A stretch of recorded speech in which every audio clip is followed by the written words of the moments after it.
जय हिंद दोस्तों, और आप सभी का स्वागत है आपके अपने YouTube चैनल प्रीतम एकेडमी परिवार में। और मैं हूं दामोदर कुमार। तो दोस्तों, आज की इस वीडियो पे हम लोग बात करेंगे क्लास 10th का मोस्ट बीबीआई इंपॉर्टेंट चैप्टर, जो जियोग्राफी का पहला चैप्टर है, संसाधन और विकास।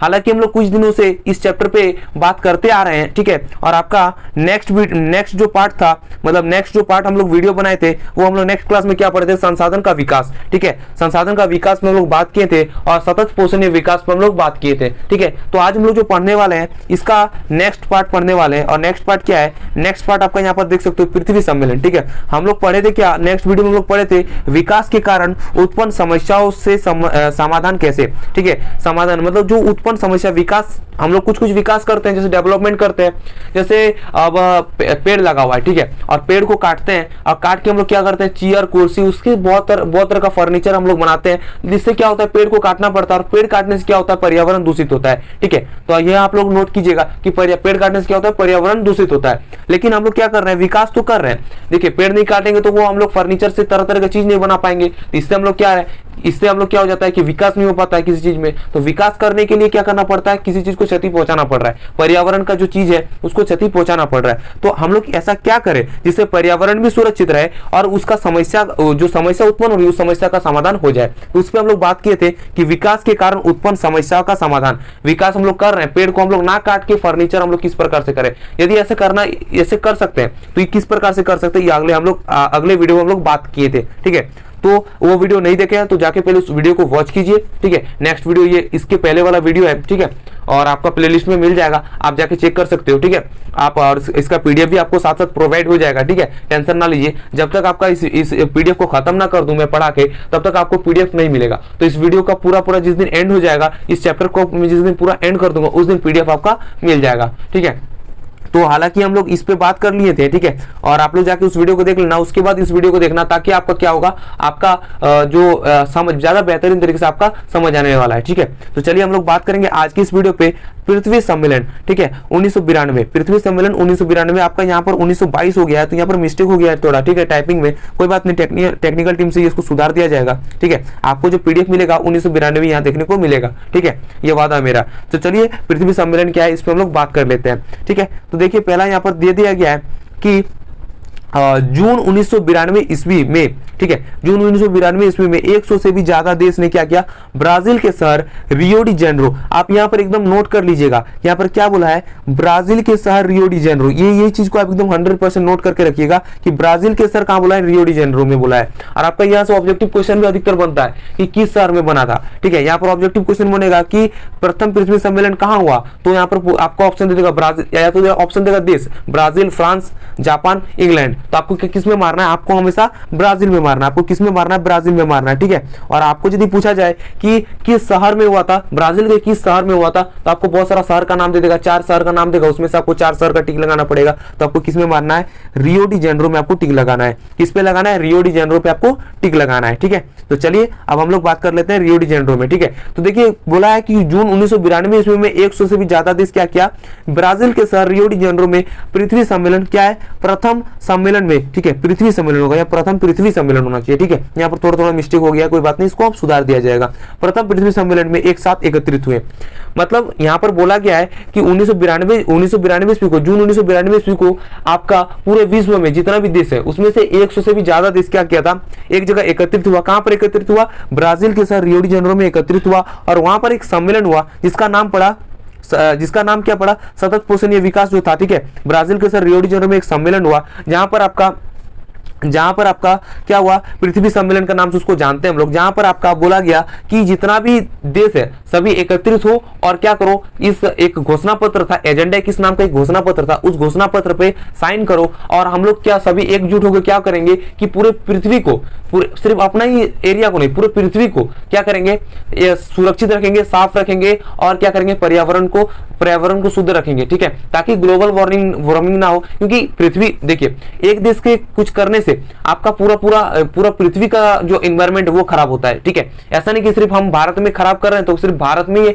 ये प्रॉब्लम देखने को मिलेगा, नहीं, आप भारत में किसी चीज का खराब उपयोग कर रहे हैं तो पूरे पृथ्वी को उसका ये झेलना पड़ेगा, ठीक है। जैसे कि कोई क्लास में कोई मतलब एक बच्चा होता है, ठीक है, जो बदमाशी किया, ठीक है, बदमाशी किया और उसके कारण पूरे क्या होता है, पूरा क्लास कभी कभी पिट जाता है। क्यों पिटता है? एक की गलती से पूरा क्लास क्यों पिटता है? क्योंकि आपका होता है ना कि एक की कुछ करने से आपका पूरा क्लास पिट जा रहा है। तो उसी प्रकार से आपका एक देश के कुछ करने से क्या होता है, पूरे पृथ्वी को उसका ये झेलना पड़ता है। ठीक है, तो इसी प्रकार से क्या हो जाता है, पूरा पृथ्वी पे वो क्या फैल जाएगा, ग्लोबल वार्मिंग फैल जाएगा, पृथ्वी गर्म हो सकता है, पृथ्वी का पर्यावरण दूषित हो सकता है, और संसाधन का उचित उपयोग नहीं कर रहे हैं अभी। ठीक है, हम लोग कोई चीज का हम लोग, जैसे आप नेक्स्ट वीडियो में मैंने बताया, पंकज सर ने बताया था। ठीक है, मैं वीडियो नहीं ले रहा था, कुछ दिन से कुछ प्रॉब्लम था, लेकिन नेक्स्ट वीडियो में पंकज सर ने जो लिया था कि बताया गया था आपको कि यहाँ पर जो ये बताया गया था, विकास के कारण उत्पन्न समस्याओं का समाधान। जैसे कि मैंने बताया कि पेड़ को काट रहे हैं तो उससे हम लोग का विकास हो रहा है, लेकिन क्या हो रहा है, पेड़ की कमी हो जा रही है, और पेड़ की कमी होगी तो ऑक्सीजन का कमी होगा, और ऑक्सीजन का जब कमी होगा तो क्या होगा,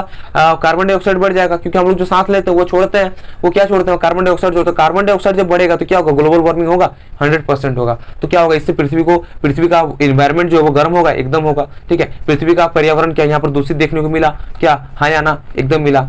यहाँ पर क्या हुआ, पृथ्वी का जो पर्यावरण है वो क्या हो गया, दूषित हो गया। ठीक है, तो इसी प्रकार से हम लोग क्या करना है, ये सब चीज हम लोग को कंट्रोल करना है। तो इसी को रोकने के लिए क्या किया था, इतना सारा देश एक जगह एकत्रित हुआ और क्या किया, एक हस्ताक्षर किया एजेंडा 21 पे। एजेंडा 21 घोषणा पत्र था जिसपे सब लोग क्या किया, हस्ताक्षर किया, और क्या किया, बोला गया कि वहां पर कि आप सभी देश यहाँ पर प्रण लीजिए ताकि पूरा पृथ्वी को हम लोग शुद्ध रख सके। ठीक है, सभी प्रण लीजिए कि हम लोग अपने सभी देश में एकदम अच्छे तरीके से संसाधन का उपयोग करेंगे सबसे पहला, और संसाधन का उचित उपयोग करेंगे। ठीक है, ऐसा नहीं कि बर्बाद कर रहे हैं। कोई नीच इंसान रहता है, क्या करता है कि पानी को, जैसे कोई पानी है क्या, ठीक है, पानी को हम यूज कर रहे हैं, क्या कर रहा है, बहा रहा है तो बहा रहा है, ससुरा को कुछ प्रॉब्लम ही नहीं है, एकदम जैसे अपना बाप का है कि बहाते जाओ। एक टाइम ऐसा आएगा कि उसके पीढ़ी को मिलेगा ही नहीं पानी। ठीक है, तो इस प्रकार से हो जाता है। कोयला है, घर का कोयला है, अरे जलाते रहो ना यार, जलाते रहेगा, बात क्या हो जाएगा, लास्ट में क्या हो जाएगा, कोड़ते रहो, लास्ट में पूरा साफ हो जाएगा। और क्या होगा, भूमि ऊपर पट्टी पे क्या मिलेगा ही नहीं कोयला।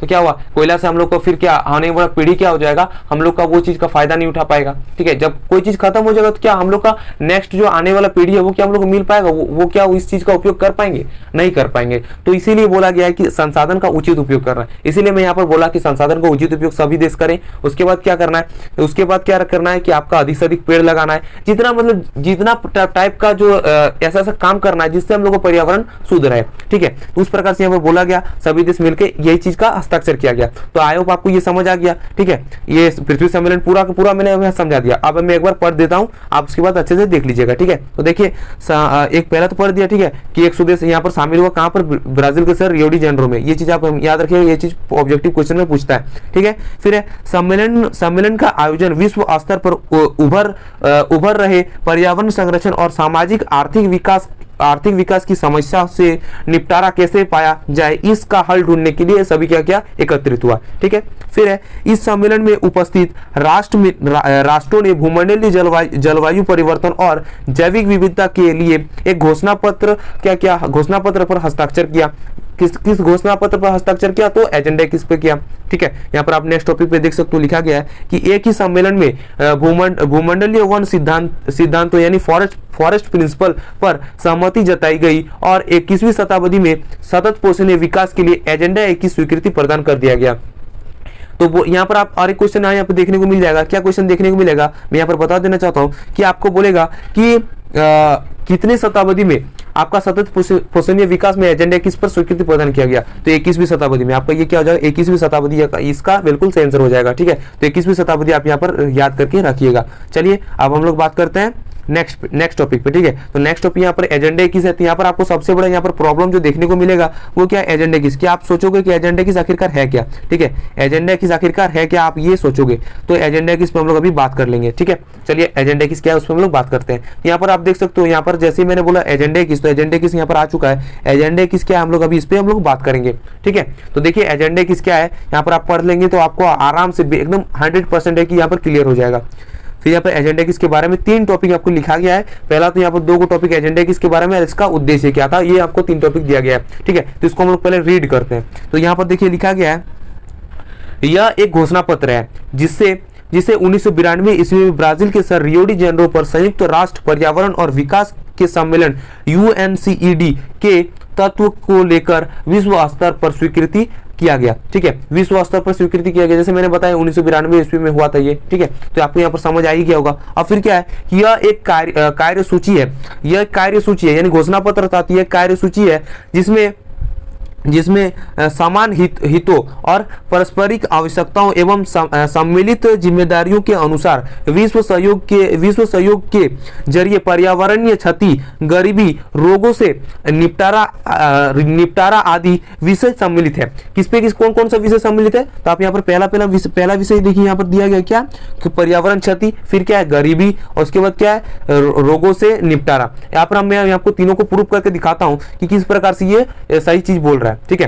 तो यहाँ पर तीनों चीज कैसे, पहले यहाँ पर पहले क्या बोला है पर्यावरण क्षति। तो पर्यावरण क्षति जैसे मैंने अभी एक उदाहरण दिया कि पेड़ को काटेंगे और हम लोग विकास मतलब फर्नीचर का जो चीज बनाते हैं, ठीक है, उससे क्या होगा, उससे हम लोग फर्नीचर से चीज तो बना लेंगे, फर्नीचर का चीज बनाएंगे तो क्या होगा, विकास तो हो रहा है यहाँ पर, लेकिन पर्यावरण का क्षति हो रहा है। क्या, क्यों? क्योंकि पेड़ को कटिंग करना पड़ रहा है, पेड़ को काटना पड़ रहा है, पेड़ को जब काटेंगे तो क्या होगा, ऑक्सीजन का कमी होगा, ठीक है। तो ऑक्सीजन का जब कमी होगा कार्बन डाइऑक्साइड बढ़ेगा, कार्बन डाइऑक्साइड जब बढ़ेगा तो क्या होगा, ग्लोबल वार्मिंग होगा। तो यहाँ पर क्या हो सकता है कि पर्यावरण का क्षति हो सकता है, ठीक है। एक चीज प्रूफ हो गया। दूसरा चीज हम लोग बात कर लेते हैं। दूसरा चीज क्या है? दूसरा चीज है कि गरीबी।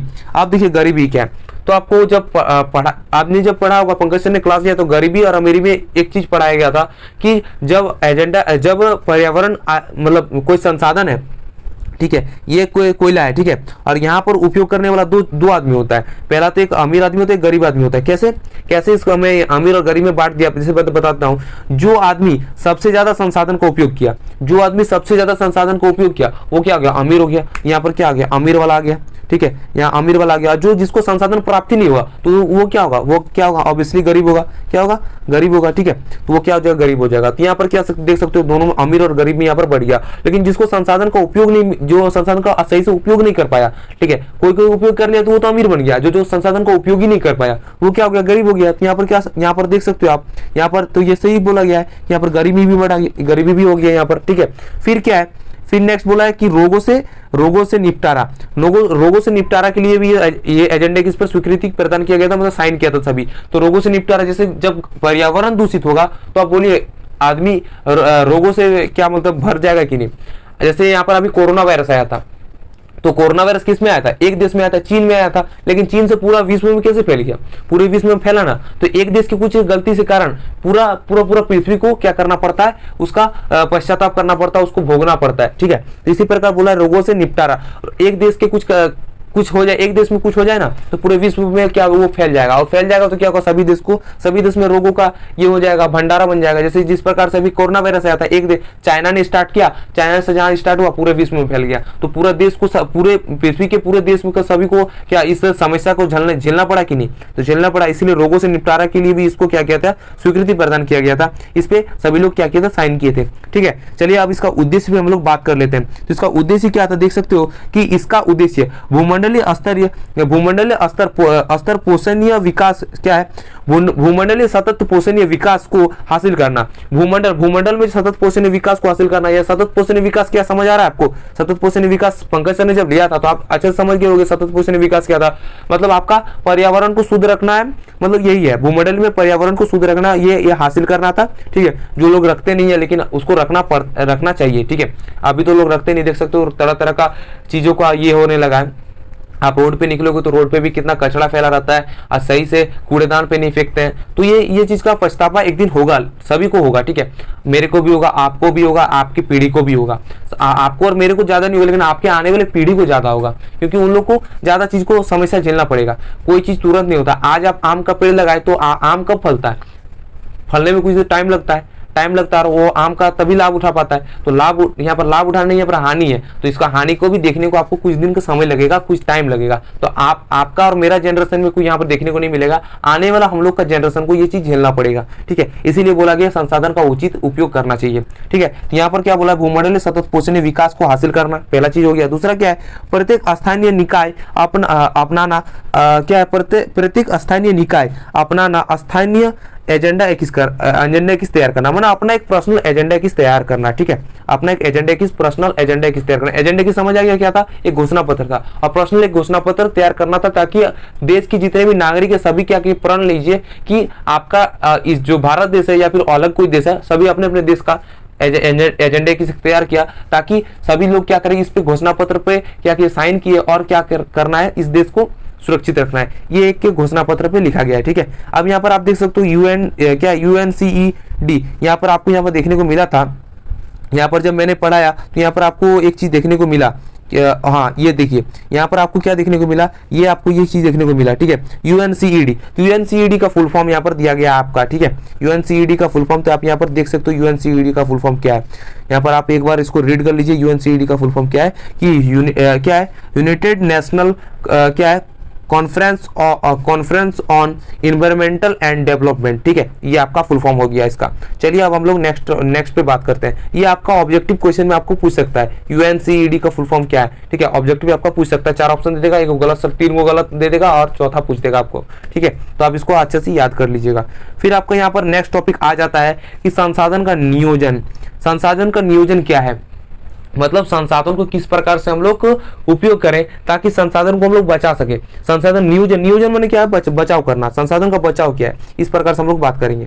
ठीक है, तो यह इसका उत्तर क्या हो जाता है, देखिए यहाँ पर उत्तर करके दिया गया, ये क्वेश्चन भी बनता है, ये इस क्वेश्चन को भी पूछा जाता है इसमें बोर्ड एग्जाम में।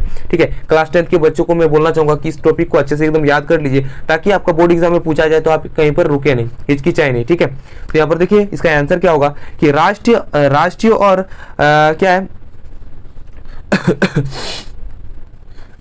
हाँ, तो हम लोग पहले यहाँ पर किस पे बात कर रहे थे, इसके उत्तर पे। तो देखिए इसका उत्तर क्या है कि राष्ट्रीय और क्या है, प्रांतीय प्रादेशिक और स्थानीय स्तर पर संतुलित नियोजन की आवश्यकता होती है, क्योंकि संसाधनों के विवेकपूर्ण उपयोग के लिए नियोजन एक क्या है, सर्वमान्य रणनीति है। सर्वमान्य रणनीति यानी सभी को ये चीज मानना पड़ेगा कि संसाधन का नियोजन करना है, संसाधन को बचा के रखना है ताकि हमारा आने वाला जो पीढ़ी है वो क्या कर सके, इसका उपयोग कर सके। ठीक है, चलिए अब लोग आप आगे बात करते हैं। आगे क्या है, यहाँ पर नीचे आगे को थोड़ा लिखा गया है कि जिन देशों में संसाधनों की उपलब्धता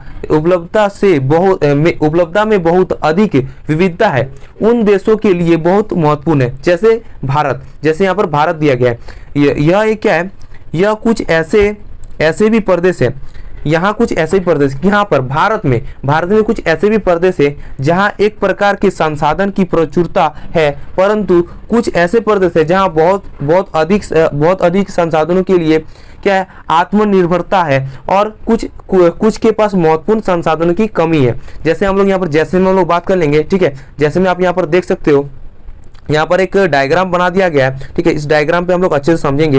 यहाँ पर जैसे आप देख सकते हो दिया गया कि झारखंड, मध्य प्रदेश और छत्तीसगढ़, यहाँ पर झारखंड, मध्य प्रदेश और छत्तीसगढ़ पे बात किया गया है कि आपका कोयला और क्या है, खनिज, कोयला और खनिज यहाँ पर देख सकते हो भरपूर मात्रा में पाया जा रहा है। कहाँ पर, झारखंड और मध्य प्रदेश में। झारखंड और मध्य प्रदेश में आपका क्या है, कोयला भरपूर मात्रा में पाया जा रहा है।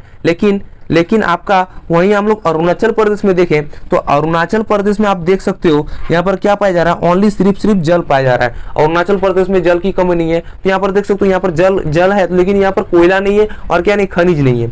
ठीक है, यहाँ पर फिर नेक्स्ट में देखेंगे तो राजस्थान में हम लोग बात कर ले तो राजस्थान में आप देख सकते हो, राजस्थान में क्या है कि आपका पवन ऊर्जा है, क्या है, पवन ऊर्जा है और सौर ऊर्जा है। राजस्थान में पवन ऊर्जा और सौर ऊर्जा भरपूर मात्रा में, लेकिन यहाँ पर जल भी नहीं है और ना ही कोयला है और ना ही खनिज है, यहाँ पर तीनों की कमी है। फिर आप यहाँ पर लद्दाख में बात कर लेंगे तो लद्दाख में हम लोग देखिएगा, यहाँ पर लद्दाख में जो दिया गया है वो क्या है, जो लद्दाख में है कि सांस्कृतिक क्या है, सांस्कृतिक विरासत प्रदेश। सांस्कृतिक विरासत प्रदेश यानी जंगल होगा, झाड़ी होगा, और लद्दाख में क्या पाया जाएगा, जैसे कि आपका पहाड़ पाया जाएगा। ये सब चीज का हम लोग को वहां पर क्या कर सकते हैं, उपयोग कर सकते हैं, ये चीज हम लोग पाया जाएगा। लेकिन यहाँ पर आप देख सकते हो ना यहाँ पर सौर ऊर्जा पाया जाएगा, ना यहाँ पवन ऊर्जा पाया जाएगा, ना ही जल पाया जाएगा और ना ही खनिज और कोयला, ये सब कुछ नहीं पाया जाएगा। तो इस प्रकार से भारत में देखिए किन की जगह में कुछ बहुत सारा कंजेस्टेड एरिया है जहाँ पर ये सब चीज नहीं पाया जा रहा, कहीं पर कुछ पाया जा रहा है, कहीं पर कोई चीज नहीं पाया जा रहा है। ठीक है, तो इस प्रकार से क्या करता है, आपस में आदान प्रदान करना पड़ता है। यहाँ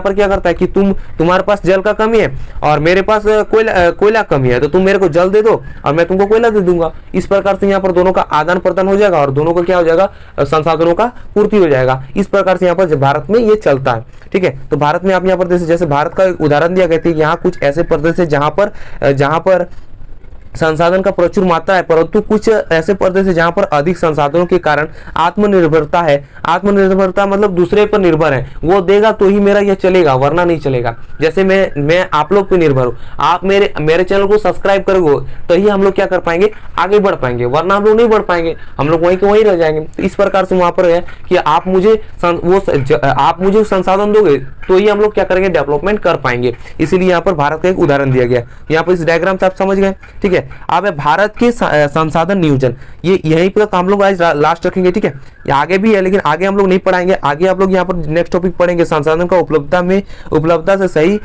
विकास संभव नहीं है, क्यों, ये हम लोग नेक्स्ट वीडियो में देखेंगे, ठीक है। वीडियो लंबा ना हो जाए इसी कारण से यहीं तक आज रखेंगे, ठीक है। यहाँ पर 20 मिनट का वीडियो देखिएगा, 20 मिनट का वीडियो बन चुका है। आप इसको जल्दी जल्दी समझ लेते हैं कि भारत में संसाधन का नियोजन किस प्रकार से किया जाए, ठीक है।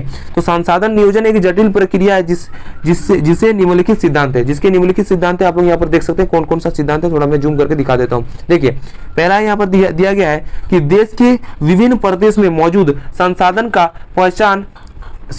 पहचान एक उनकी क्या है, तालिका बनाना, ठीक है। तालिका मैंने दोनों में संबंध बना के रखना है, ठीक है। इस कार्य में क्षेत्रीय सर्वेक्षण मानचित्र बनाना और संसाधन का गुणवत्ता एवं संसाधन का गुणात्मक एवं मात्रात्मक अनुमान लगाना, वो माप करना है। मतलब आपका संसाधन नियोजन क्या है, जैसे हम लोग बोल देंगे झारखंड का जैसे बात कर ले तो झारखंड में क्या है, कोयला है। झारखंड में क्या पाया जाएगा, कोयला पाया जाएगा, ठीक है, कोयला पाया जाएगा। अब हम लोग को एक अनुमान लगाना है कि हम लोग अभी तक कितना उपयोग किए और कितना हम लोग का संसाधन बचा है। यहाँ पर दो पार्ट में हम लोग बांटेंगे कि कौन कौन से दो पार्ट में बांटेंगे कि हम लोग अभी तक कितना उपयोग किए, जैसे दो पार्ट में बांट रहे हैं यहाँ पर, ठीक है। तो हम लोग कितना उपयोग किए, यहाँ पर कितना उपयोग किया और कितना उपयोग नहीं किए, तो हम लोग के पास कितना भी सेफ बचा और कितना हम लोग उपयोग कर चुके हैं। इससे क्या होगा कि जितना हम लोग का उपयोग नहीं कर चुके हैं, ये चीज जितना हम लोग अभी उपयोग नहीं किए, जितना बचा कर रखे, इससे हम लोग को भी उपयोग करना है, आने वाले पीढ़ी को भी हम लोग को देना है। इस प्रकार से संसाधन नियोजन होता है। नियोजन ही नहीं बचाओ, संसाधन को बचाओ, तो इसको हम लोग ज्यादा ध्यान देना है, संसाधन को बचाना है। जितना हम लोग उपयोग कर चुके हैं उसको हम लोग ध्यान नहीं देना है, जितना हम लोग उपयोग अब करेंगे और जितना हम लोग अब उपयोग करके उसको सेव करके रख सकेंगे ताकि हमारा आने वाला जो पीढ़ी है उसको उपयोग कर सके, ठीक है। इस प्रकार से यहाँ पर पहला टॉपिक यहाँ पर होता है कि देश के विभिन्न प्रदेशों में मौजूद संसाधन का क्या है, पहचान कर उनकी तालिका बनाना, उनका एक हिस्ट्री, एक लिस्ट बनाना और इस कार्य में क्षेत्रीय सर्वेक्षण मानचित्र बनाना। सर्वेक्षित माने क्षेत्रीय, जिस क्षेत्र में क्या क्या चीज है, झारखंड में भारत का बात करें तो झारखंड में कोयला पाया जाएगा, तो उसका एक मानचित्र बनना कि यहाँ पर इतना कोयला पाया जा रहा है, ठीक है, उसका एक मानचित्र बना दिए। फिर क्या है, संसाधन का गुणात्मक एवं मात्रात्मक अनुमान लगाना वो माप करना। मतलब जितना है एक अनुमान लगा के, मतलब हम लोग तो नाप तो नहीं सकते, जो चीज माप सकते वो माप देंगे, लेकिन कुछ चीज ऐसा होता है कि अनुमान लगा सकते हैं कि अभी कोयला कितना है।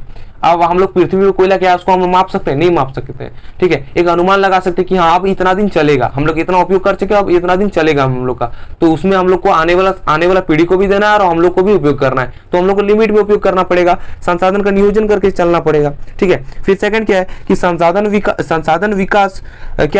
विकास योजना लागू करने के लिए संयुक्त प्रौद्योगिक कौशल और क्या संस्थागत नियोजन ढांचा तैयार करना। मतलब एक प्रकार का कानून तैयार करना है ताकि जिस कानून का सभी कोई उपयोग करके क्या कर सकते हैं, संसाधन का हम लोग बचाव कर सकते हैं। जिस प्रकार से जैसे हम लोग बोलेंगे कोयला का बात करें तो कोयला का एक कानून बना दिया जाएगा कि लिख दिया जाएगा कि कोयला को इतना से इतना ही उपयोग कर सकते हैं। फिर बोलेगा कि कोयला को एक बार उपयोग किए तो आप दूसरा बार उसको उपयोग नहीं कर सकते हैं, ठीक है। बोल देगा कि आप इतना उपयोग किए, आप इसके बाद आपको भी नहीं दिया जाएगा। इस प्रकार से बहुत सारा कानून बना दिया जाएगा और जिससे आपको क्या होगा, आपको नियोजन हो सकता है। जैसे एक बार हम लोग उसका उचित उपयोग कर सकते हैं। हम लोग का कोयला मतलब हम लोग को जरूरत कितना है, जैसे हम लोग अभी कोयला मतलब हम लोग को एक बार जरूरत है, हम लोग क्या करते हैं उसको 2 बार 3 बार उपयोग कर देते हैं, ठीक है। तो ये चीज गलत है, ज्यादा उपयोग नहीं करना है, कम उपयोग। जब तक कोई चीज का कानून नहीं बनेगा तब तक मन में डर नहीं बैठेगा तो हम लोग उसका अंधाधुन उपयोग करेंगे। जैसे हम लोग क्या है, मूर्ख है, एक मूर्ख है। मनुष्य से बड़ा मूर्ख कोई इस दुनिया में नहीं है। सबसे बड़ा सत्यता है कि मनुष्य से बड़ा मूर्ख इस दुनिया में कोई नहीं है। उसको पता है कि ये चीज करने से ये होगा मेरा, लेकिन फिर भी उसको करना है, वो करता ही है ऐसा चीज, ठीक है। तो मनुष्य से बड़ा क्या है, मतलब जानवर नहीं बोल सकता, मनुष्य से बड़ा मूर्ख यहाँ पर कोई नहीं है, ठीक है। तो उसको पता है कि हम लोग ज्यादा उपयोग करेंगे तो हम लोग का आने वाला पीढ़ी उसका उपयोग नहीं कर पाएगा, खत्म हो जाएगा, लेकिन फिर भी क्या करता है, मूर्खतापूर्वक हम लोग कार्य करते हैं। ठीक है, फिर नेक्स्ट है कि संसाधन विकास योजनाओं और राष्ट्रीय विकास योजनाओं में क्या है, समन्वय स्थापित करना। ठीक है, जो भी है, ठीक है, एक बार देख लीजिएगा आप लोग कि संसाधन विकास योजना और राष्ट्रीय विकास योजना में समन्वय स्थापित करना। ठीक है, ये चीज स्थापित कर दीजिएगा तो आपका क्या हो जाएगा, संसाधन का विकास क्या होगा, संसाधन का विकास तो होगा, लेकिन क्या होगा, संसाधन का किसी प्रकार का क्षति नहीं होगा। ठीक है, और आने वाली पीढ़ी भी उसका क्या कर सकते हैं, उपयोग कर सकते हैं। ठीक है, यही चीज आपका इस टॉपिक में था कि संसाधन, भारत में संसाधन का नियोजन किस प्रकार से करना है।